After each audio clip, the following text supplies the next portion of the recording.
গল্প জঙ্গলের আসল রাজা। ঘন অরণ্য, সূর্যের আলো গাছের পাতায় এসে দাগ কেটে যায়।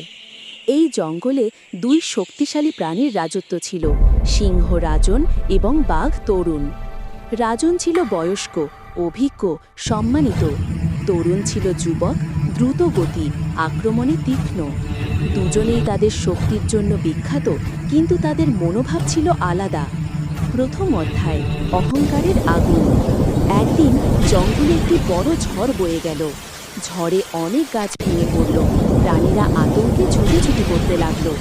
ঝড় থামার পর জঙ্গলের প্রাণীরা জড়ো হলো। সেখানে দেখা গেল রাজন সিংহ দাঁড়িয়ে আছে।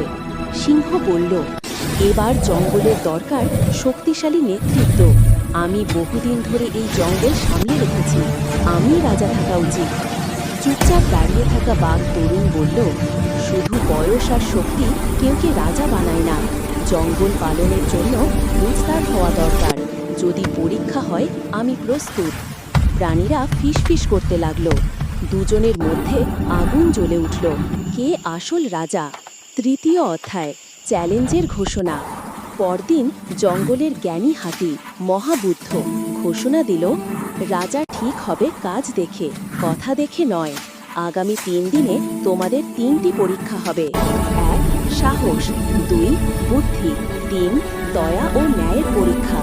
যে সব পরীক্ষায় উত্তীর্ণ হবে সেই হবে আসল রাজা। দুজনেই প্রস্তুত। তৃতীয় অধ্যায়, সাহসের পরীক্ষা।